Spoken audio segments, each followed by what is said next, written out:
Hi, I'm Cameron Rosen. Walk with me as I take you through the Jim Jones scandal of 1978. You know what? It was a gray morning like this and that gloomy day on November 18th. Today we're going to take you through how this mass suicide occurred and what circumstances allowed it to happen.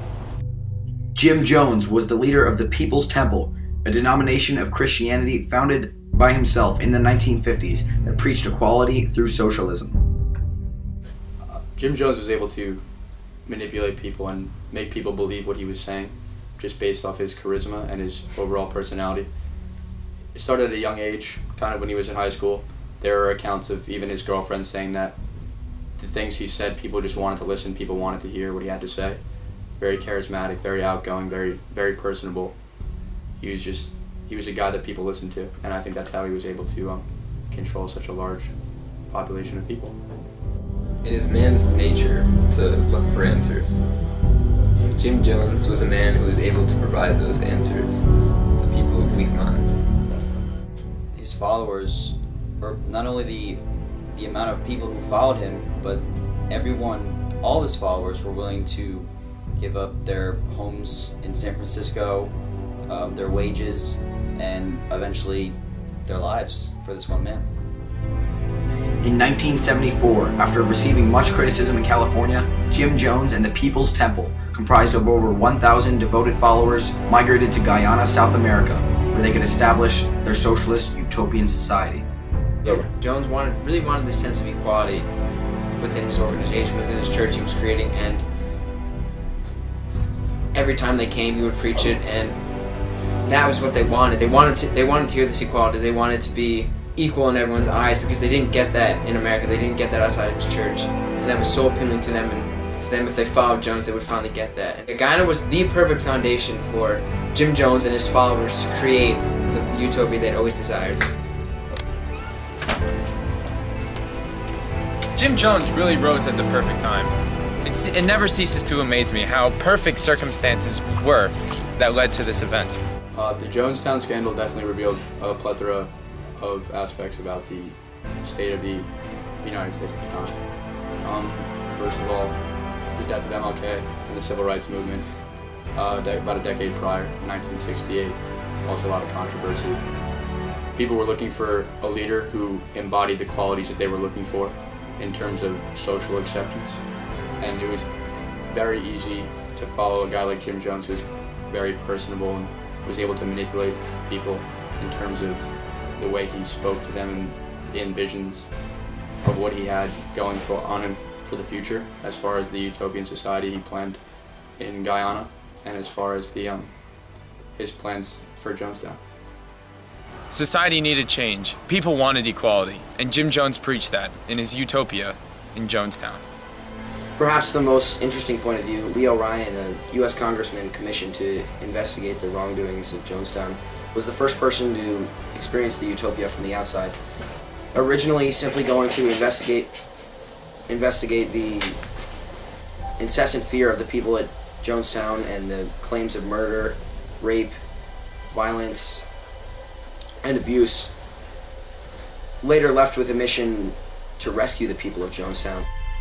Leo Ryan offered to take 12 of the so-called deserters of Jonestown back to the United States. However, unfortunately, he had never made it because after discovering this, Jim Jones himself sent mercenaries after to kill them. It was a rude awakening for the people of Jonestown when they finally realized that they were in fact trapped. All their hopes of possibly escaping or living a life of freedom and equality were thrown out the window. Jim Jones had his people securing with guns, with bow and arrows. If anyone tried anything, shoot him. On November 18th, 1978, Jim Jones called the people of Jonestown to a white night meeting, an emergency procedure saved only for the direst of situations. It was then and there that he asked them to drink a mix of cyanide and Kool-Aid, the poison meant to take their lives. And for over 900 people of Jonestown, it did. Continually saying, hurry, hurry, we must all do this, we must all die, we must die with dignity and so forth, and that. If we can't live in peace, then let's die in peace. If you knew what was ahead of you, if you knew what was ahead of you, you'd be glad to be stepping over it. I tell you, I don't care how many screams you hear, I don't care how many anguished cries. Death is 1,000,000 times preferable to 10 more days of this life. If you knew what was ahead of you, if you knew what was ahead of you, you'd be glad to be stepping over tonight. Since the Jonestown scandal, people have been reluctant to commit themselves to such a strong belief wholeheartedly. Throughout the course of history, we have seen how one man can influence the minds of thousands. Jim Jones, through his marvelous and persuasive ceremonies, was able to convince over 900 of his devoted followers to take their own lives. He preached equality, he envisioned a utopia, and the people of Jonestown died protesting the conditions of an inhumane world.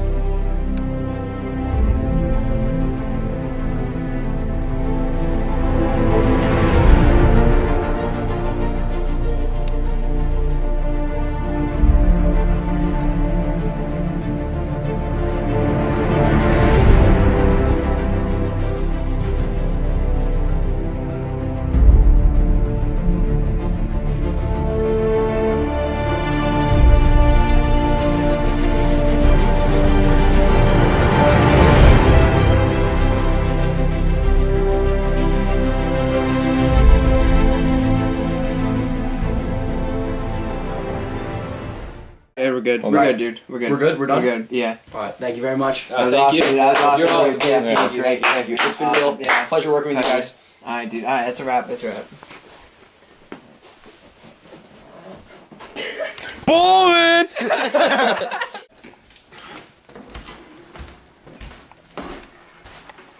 Yo, Nick, you working on that Jim Jones documentary there? Yeah, Jim Jones the rapper, right? Jim Jones the rapper, Nick? No, dude, that's not it. Nick, have you been doing this the whole freaking time?